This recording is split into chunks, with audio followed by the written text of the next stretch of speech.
certain words in the course of long use gather so many barnacles of connotation that they almost cease to mean anything at all. Then the only thing to do is to scrape off the barnacles. Such a word is pure, or pure in heart, for they shall see God. When you read it with the present meaning that was attached to the word, you wonder which is the more difficult. The condition imposed upon man to see God or seeing God. And that is not the meaning of the word pure. The Greek word katharos, translated pure, means clear, open, free, unlimited. It is used for a tract of land that has been cleared of trees, therefore free, unobstructed, and, well, unlimited. Blessed are they whose mental horizon has been so purged, so cleared of the trees of traditional wrong thinking, that they know that God is all and all is God. They are now free from the tyranny of second causes. You do not have to work upon yourself to become pure to see God. In other words, a pure heart is the consequence, not the condition of seeing God. The moment you see God, your heart is purified of all secondary causes. And you can turn to the left or the right or to anything in this world, for you've found the only source of the phenomena of life.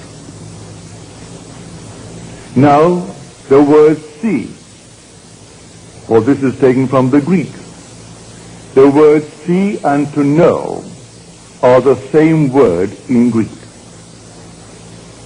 Here we are told that if I am pure in heart, and only if I am pure in heart, I will see God.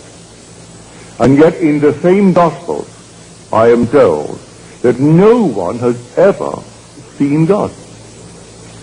The only Son, who is in the bosom of the Father, he has made him known. Then I am told, no one knows the Son except the Father.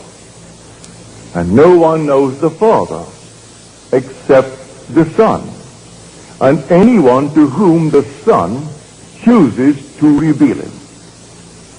You can take the words see and know, and they're interchangeable. No one has ever seen God. No one knows God. But the Son, who is in the bosom of the Father, he has made him known. I can tell you the thrill and the shock in store for you when you are revealed as God. I could tell you from now to the ends of time, and I cannot persuade you to the point of real conviction. It takes the Son to convince you. And when the Son stands before you, everything is done. At that moment, you for the first time know God. And you see him only by knowing him, because to see and to know are the same in Greek. Now you really know who God is when he stands before you, and even before he calls you Father. You have no doubt in your mind as to who he is and what you're looking at. You know your Son. At that very moment, you know God, and not before. You might have heard it, you might have read it, but you are not persuaded to the point of real inner conviction until you know it in this manner. So no one knows who the Son is except the Father. And no one knows who the Father is except the Son. And anyone to whom the Son chooses to reveal him. And if the Son sets you free, you are free indeed. And only the Son can set you free. And so when he comes, and he will come, let the whole vast world rise in opposition to what I'm telling you. It makes no difference to me whatsoever. I know, I've experienced it. And oh, what a thrill and what a shock when you go to bed perfectly normally as a simple man and have an experience of this nature, and suddenly you are startled. You, your simple little being that you are God. Well, you can't deny it. His Son stood before you, and he had no other father. You are his Father. And when you have it, then you and I must be one. And when the whole vast world has it, we must be a unity. We must be that unity spoken of in Scripture as the Elohim. That compound unity, one made up of others. The whole vast world will know God. So that this seeing God, based upon the purity of heart, is not something that you set about to do. I can't conceive of any man in this world actually persuading himself by changing of this and changing of that he is pure of heart. When he's living in the world of Caesar, where everything here dies and things are always in turmoil, that he would actually judge himself emotionally or in any other way mentally as pure, as he calls the word pure. But you're instantly free of all obstruction as to secondary causes the minute the Son reveals you as God the Father. So I say it is consequent. It is not the condition of seeing God. And so the minute he stands before you, instantly that whole vast wonderful world of yours is cleared of all obstruction. Now you know what catharsis means. Well, we use the word as a purge in our world. We speak of a cathartic. That's the root of the word. To purge, to open, to set free, to completely leave open a channel so there's no obstruction whatsoever. Not one tree can stand in its way. And so when this track is completely cleared, and it's cleared the minute you see David, at that moment there is no other cause. And until that moment I turn to this, to that, and to the other, these secondary causes, and live in a horrible state, for that is the greatest tyranny of the world, the belief in secondary causes. So here, the word pure, let no one frighten you that you've got to set about to purify yourself as the world thinks that is pure. Because who knows the secrets of a man but the spirit of a man? So who can look at a man and say he's a pure man? How does he know he's a pure man? By his standard of purity, no man is, including himself.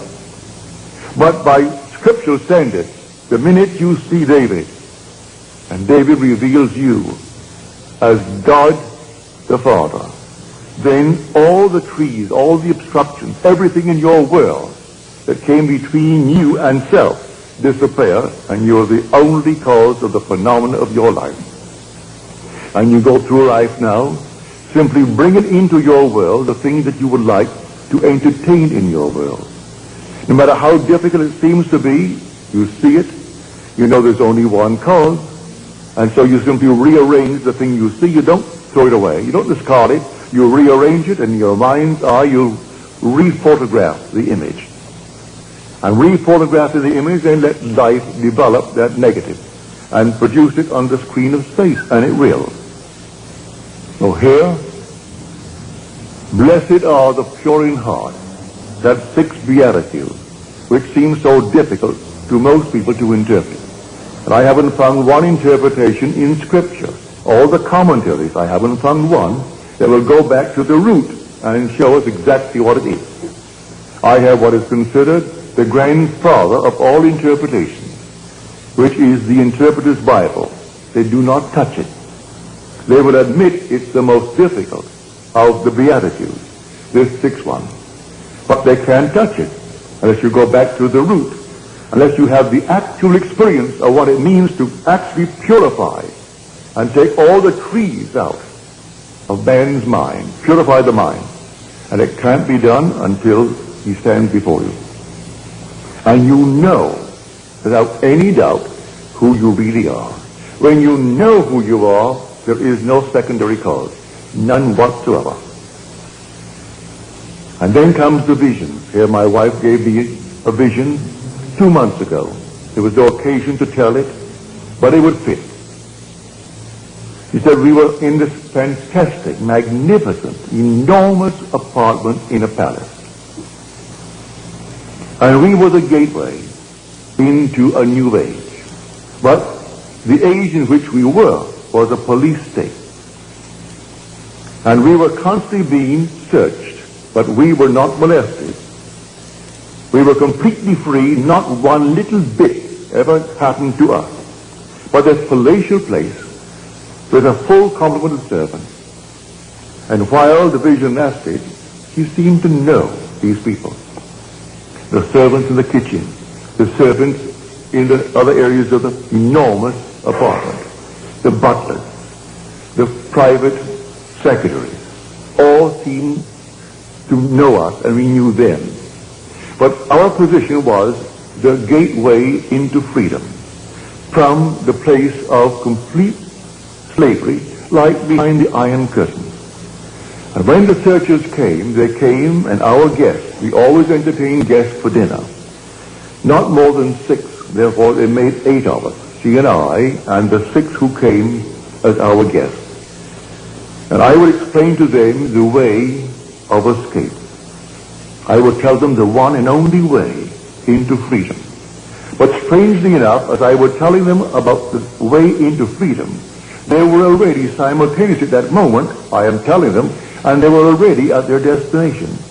See, it was the strangest experience here. You're explaining to them the way of salvation, the way of freedom. And yet at that moment, they were already, although physically present before us, they were already at their destination. And when these people came to investigate all the searches, they simply left and went to their quarters, their rooms, behind these panel doors and these tapestries. And they never touched us, but they came and they never found anyone. No one could ever touch anyone who came to us. And strangely enough, she said, as it all took place so naturally, I knew that it was all organized and actually directed from above. That we were the gateway explaining the way. But from above, everything was organized and there it was directed. So anyone who came to us for the escape were brought to us by those who directed the whole thing from above. Here is a true picture. No one comes unto me save my Father calls him. Though I and my Father are one. But that depth of my own being does not let the conscious surface mind know who he is calling and when he is calling. Rarely would he let me know that this one is coming, and he comes in a month, he comes sometimes in a year. But they will tell when to expect him. But normally I am not advised as to when, but the one who speaks is always my own being, is from the depth of my own soul, who is telling me. And he will come, or she will come, or they will come. And sometimes they are even late in the coming. But the Father is not wrong, because man still is free not to come. In my own case, when a friend of mine who was just 1 year short of graduating from Fordham University as a Catholic priest, he inherited $2 million and proceeded to lose the entire thing in 1 year on Wall Street. All that he saved was some beautiful paintings that his father left him, and an old Packard. It's old Packard car. He should have burned the thing up. But when he would sleep on the park bench because he had no money, he paid $10 a month rent, storage, for the car to be out of the weather. But he lost his $2 million because he did that. When he told me he met a man that I would enjoy meeting. And this man, he thinks, would like to meet me. He thinks we had much in common. Well, because he told me I wouldn't go near the man, I postponed going near my friend Abdullah for 6 months. And then I ran out of excuses. I had no other excuse to give him. And this Sunday night, I said, all right, Dave, I'll go with you. And so I went with it. I came through the door and took the first chair, and the meeting had just begun. And Abdullah broke the meeting as he started to talk to those who were present. He broke the meeting and he came over to me and called me by name. He said, Neville, you are late. You are 6 months late. And I said to him, well, I've never seen you before, and I had no appointment to see you, so how could I be 6 months late? He said, the brothers told me you were coming, and to expect you, and that's 6 months ago. Well, it was 6 months ago, and I postponed it and postponed it and postponed it because I had no trust in his judgment of anything that would interest me. Because the man in my eyes was a failure, a complete failure, and I judged by appearances. And he tried to get me to come to meet a man that really was very influential in my life. So I know from my own experience when it actually happened to me, when someone is coming into my world, I know, and they too may delay. They may have certain little barriers, little trees to overcome. But the real overcoming of all the trees is when it is revealed to you who you really are. Then all the things that obstructed your view up to that moment, they vanish completely. So that it is not something you've got to make happen in order to see God. Seeing God removes all the trees. Therefore, this so-called pure heart is the consequence, not the condition of seeing God. So when we read in Scripture that no one has ever seen him, only the Son reveals him, it's true. I can see I am. I can see I am's manifestations. I see the necessity of a creative imagination clothing itself in concepts of itself. And I can see myself clothed in concepts of myself. When Scripture speaks of David, this is he, rise and anoint him. And then the Spirit of God came mightily upon David from that day forward. What does it mean? He's clothed with David. But then who is David? You are David. You're doing the will of your Father. He'll put you through all the furnaces of affliction because he cannot give his glory to another. How can I give my glory to another? He can't give it to another. He has to make it you himself. And so he clothed himself with David as he clothed himself with Gideon. He clothed himself with you, and you are doing the will of your Father. So I have found in David, the son of Jesse, which is I am, a man after my own heart who will do all my will. You are doing your Father's will. So everything that you've imagined, you are doing it. And when you look into the world and you don't like what you are seeing, maybe you haven't cleared it yet, because you're not completely cleared of the obstruction until you know God. When you know him, because the Son reveals him, then you know God and you have no obstruction. Until then, there are still secondary causes. And you will say, well, now, he did it, or she did it, or they did it, all the conditions did it. Today we have this, a depression. We have a recession. We have unemployment. And so we turn to all these secondary causes for our present restriction or failure. And it isn't that at all. Someone is ill, and they blame a condition. It's not the thing at all.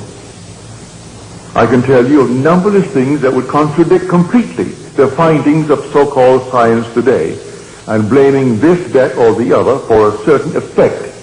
And I could turn to just as many on the opposite side who never did the things that they claim you must do in order to have the effect, and they ask, then why? Why does this happen to this crowd who never subjected itself to the test that you have given, and yet they have the same effect? We are emotional filters, and we bear the mark of our prevalent emotions. So what is that prevalent emotion that you and I are entertaining morning, noon, and night? I can entertain the limitation of failure. Or I can even get into a cycle, so that at every season of the year, at a certain season, it could be spring, summer, autumn, winter, where things seem to go down. And year after year, they will go down.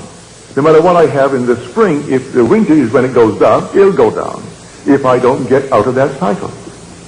And I believe that simply in some tree that is not yet removed, on the other hand, let me encourage you, you can't remove it by taking thought. You can't remove it by working on yourself. You'll remove it that day when David stands before you. And may I tell you, he will stand before you. Every one he will stand before. And when he stands before you, and you know that he is your son, you know who you are. For David is the Son of God.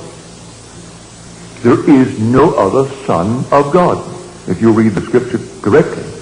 But when you know how to read Scripture, you must see that when these evangelists, Matthew, Mark, Luke, and John, and they're all anonymous names, when they wrote their Gospels, they were not writing biography. They were writing theology. They were not writing secular history. They were writing the history of redemption. It's all the difference in the world. Men not knowing this, they read it as secular history. And they think here is the biography of a man called Jesus. The whole story of Jesus, from his birth through his ascension into heaven, is, to those who understand who he is, a sign granted by God to those who will receive it. But the signs of God's wonderful redemptive activity were not the signs that Israel was expecting. Therefore, they completely rejected it. They would not accept it when I tell you this is what it is. You are born from above, and you're born in this manner. And you rise from the grave, and the grave is your own wonderful being. It's your own skull. Then if you don't believe that because of the trees of false teaching, well then you'll reject it. I'm telling you the truth. But if you've been conditioned through these traditional wrong thinkings, these trees must then be removed. I can aid you to take a few out, but they will not all go until that last one when David stands and confirms all that I tell you. So all that I have told you and all that I will continue to tell you is simply in Scripture, but it is not biography. It's theology. It's simply the knowledge of God and God's way of redemption. That's the entire story. But if I take it as the world takes it, as biography, and simply secular history, well then I miss the point completely. So, you will see God, and when you see him, you will say within your heart, well, I didn't think myself qualified. For you don't feel any change. You're so capable of a violent act the very next day, if someone should injure the one you love. If someone this very night injured my daughter, or my wife, or those that I love, I am quite capable of the most violent act, and yet I am free of these trees of traditional wrong thinking. And that means I am pure in heart. But I make no claim to the purity based upon man's concept of purity. Has nothing to do with any purity as the world thinks it. He turned to the harlot and says that the one who has no sin, let him cast the first stone. And from the oldest to the youngest, they all left, because none felt within themselves good enough to cast the stone.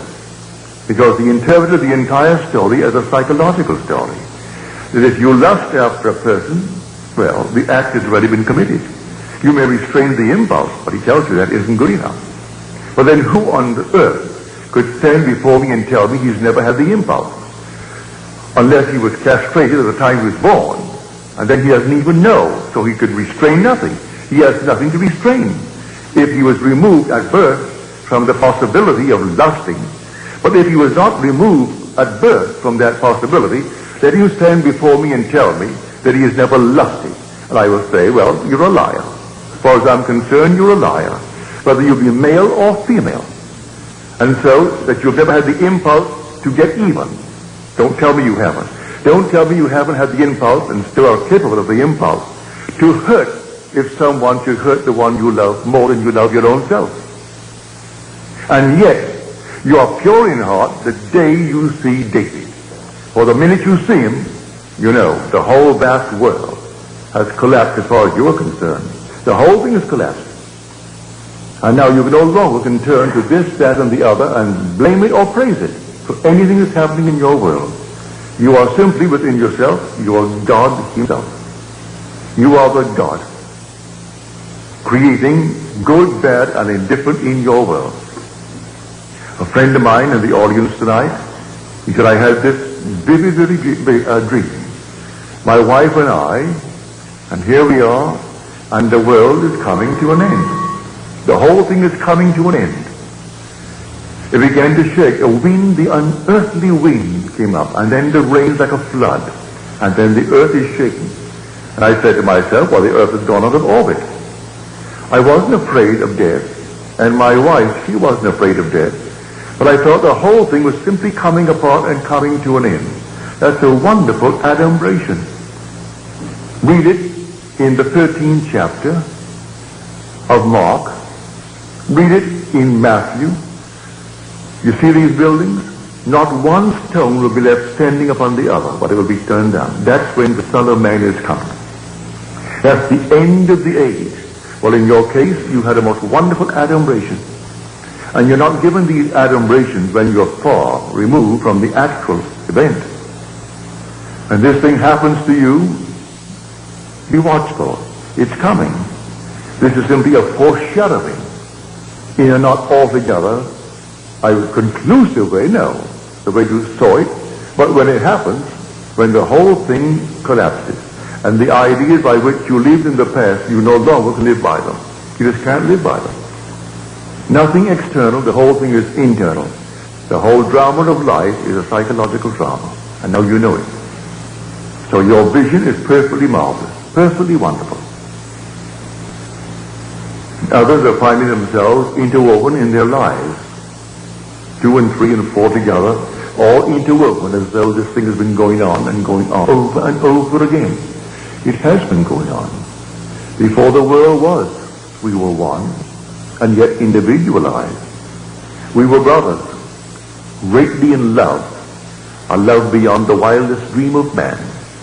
And we deliberately and purposely came down into this world of horror for a purpose. And as the poet says, when we are so curious about why are we here, he said, be patient. Our playwright will show in some 5th act what this wild drama means.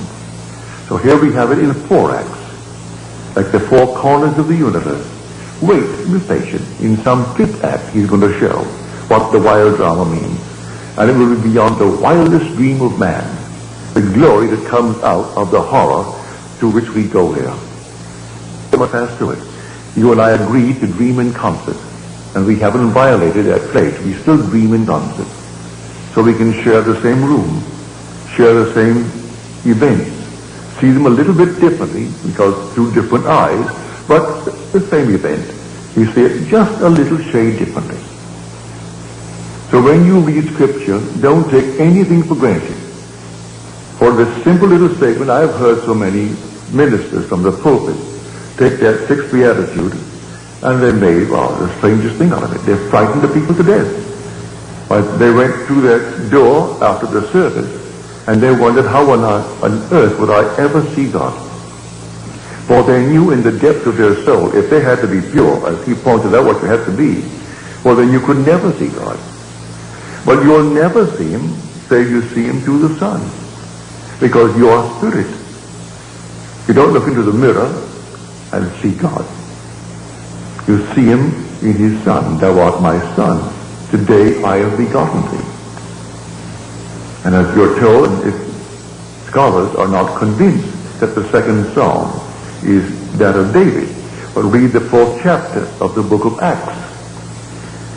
And you say, O sovereign Lord, creator of the heavens and the earth and the seas and all therein, who by the mouth of our father David, thy son, did say, then he quotes the second psalm.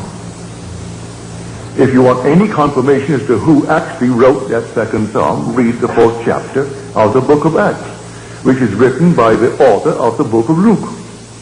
And in the book of Luke, you read the words in the 20th chapter. Why did David in the Spirit call him Lord? If David thus calls him Lord, how can he be David's son? For in calling him Lord, he confessed he was his father, not his son. And now this is written by the Son, as told us in the 4th chapter of Acts, and first revealed in the 2nd chapter of the book of Psalms. And I will tell of the decree of the Lord. He said unto me, thou art my son. Today I have begotten thee. So here the drama is really in you. The whole drama is in every individual in this world. And it simply only unfolds in man. And when it unfolds in man, what in this world is worth more than the unfolding of the drama in you?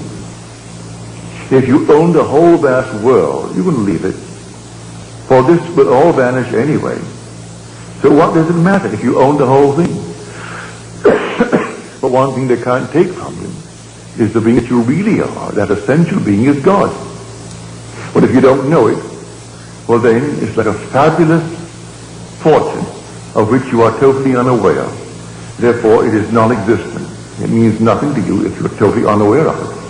But when you are aware through the Son that you are God the Father, then you are set free. For if the Son sets you free, you are free indeed. Now he said, I will be with you a little longer, and then I go to him who sent me. Yet he who sent me has never left me. He and I are one. Oh, do show us, oh Lord, show us the Father. I have been so long with you, and yet you do not know me, Philip. He who has seen me has seen the Father. If you see me. But then who are you who is speaking? At one moment, if you read Scripture properly, he is speaking in the capacity of the Son, therefore David is speaking. At another moment, he is speaking in the capacity of Father, and therefore it is the invisible Spirit speaking. But no one has ever seen him. Who can say he's seen him? Until you see him in spirit, you can't see him here. All these are masks. So what on earth could ever look like him? No. You will know exactly who you are when you see David. Because the Father and the Son are one. And you will actually see in David what you, matured, must be. And then I know it's the same face into whose body I was incorporated, for he is the image, matured image of David. And so when he embraced me and we became one body, one spirit, and then I was sent into the world. From that moment on, though I still looked like Neville, the Neville that was before, and still look like that Neville now, it is that being into whose body I was incorporated, and with whose spirit I became one, that David recognized and called me Father. For he who is united to the Lord becomes one spirit with him. And so there is only one being resurrecting. So the resurrection is not over, it is taking place. And so he said to Timothy, there are those who preach the resurrection is past. They are misleading people and turning them from the faith. As he came into his letter to Timothy, because he said, the time for my departure has come. I have finished the good work. Well, now he must tell Timothy not to fall into that trap and teach that the resurrection is over. It has begun, but it is taking place in everyone and must take place in everyone. So the Christ of whom he spoke is that universal Christ that is buried in everyone. And in everyone, but individually, he must rise. And the same pattern foretold in Scripture by which he rose must take place in man.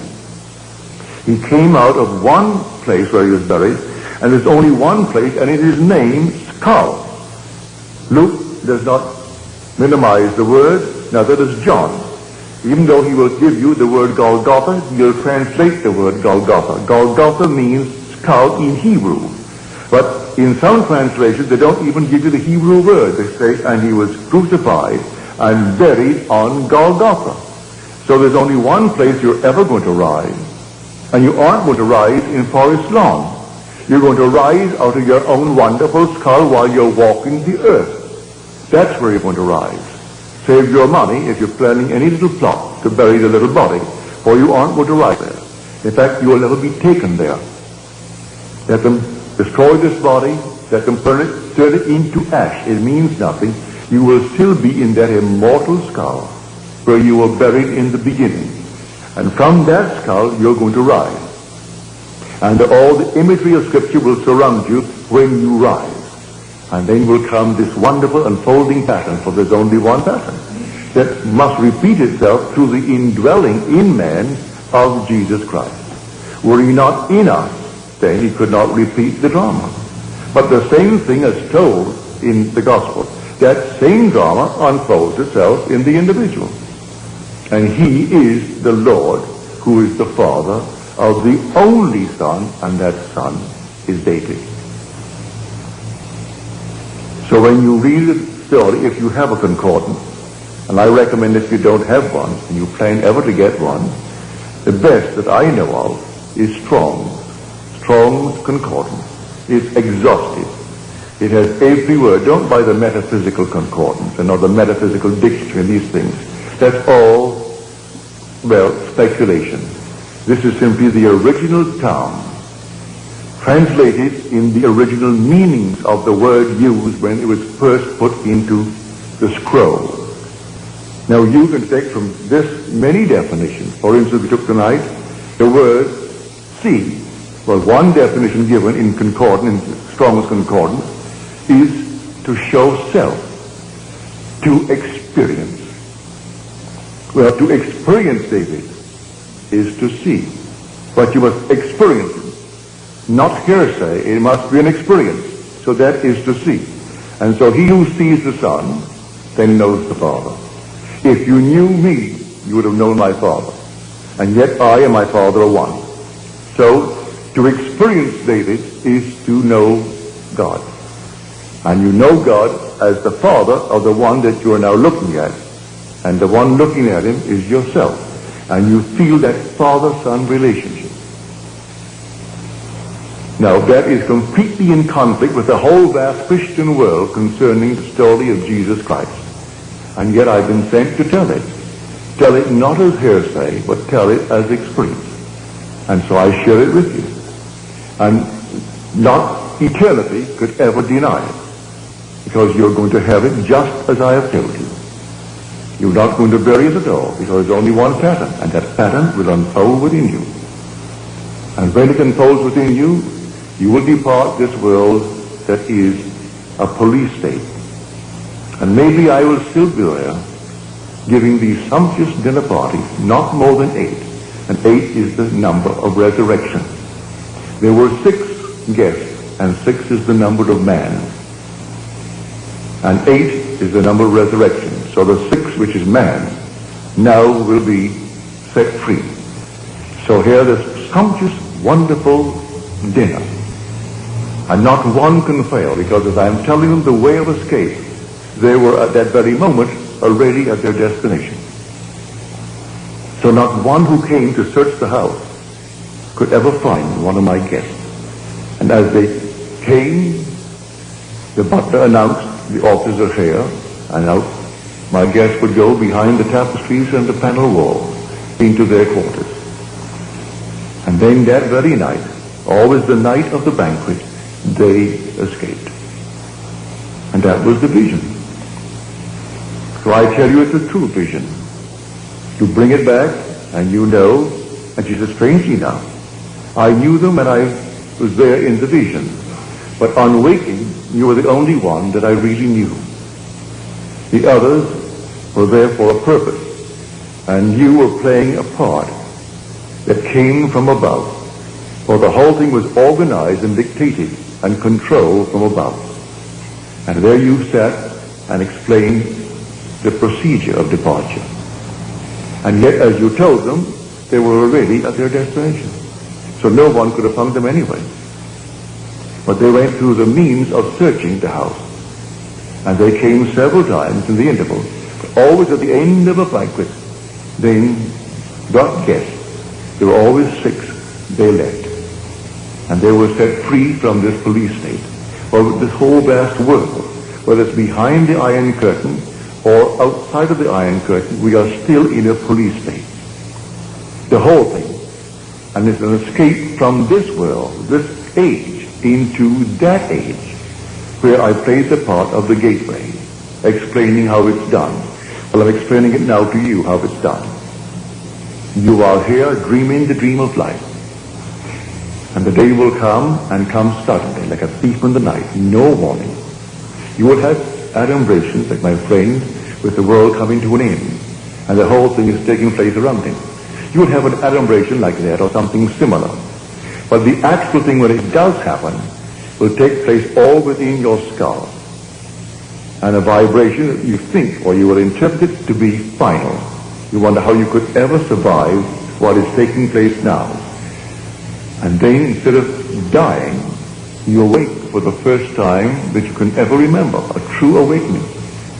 And you awake to find that you really are in Golgotha. And that's where you are. And then you know at that moment what is taking place.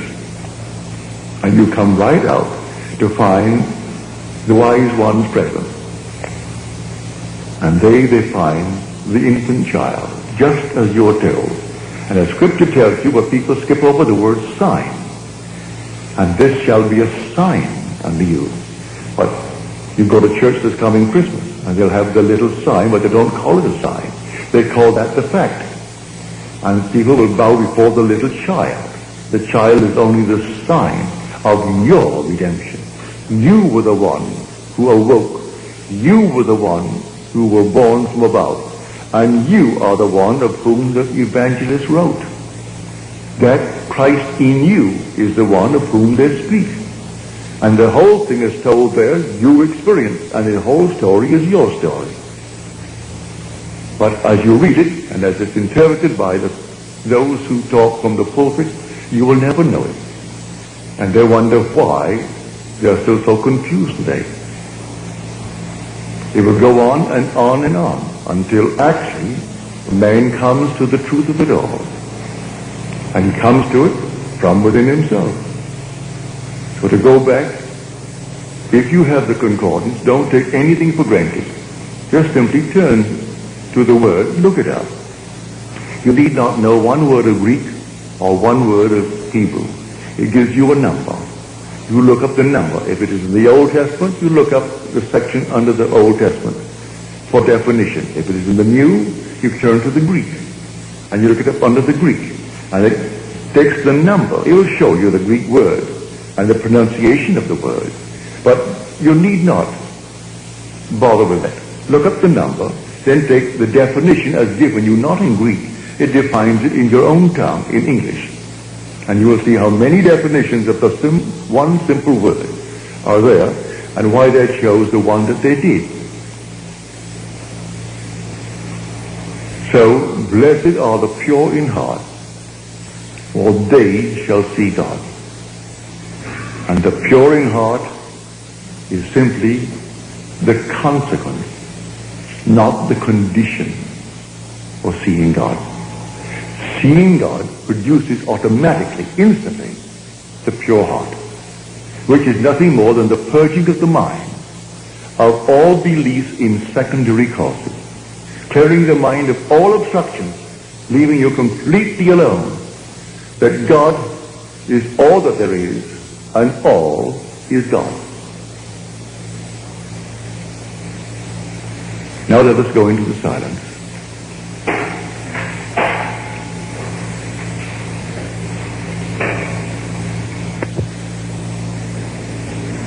Another friend who was here tonight, she says she heard a voice, didn't see anyone, saw nothing, just the voice. The voice said to her, you will be called and sent, and you will not return. You will be sent in twos. Well, that's Scripture. You will be sent while you're here. You have a long time here. But you will not return, not only here, but return to this age, whether it's beyond the so-called grave or not. You will not return to this world, terrestrial world. But you'll be sent in pairs, well, you're told that in Scripture. And they came back, the 70, but they're all sent out in twos.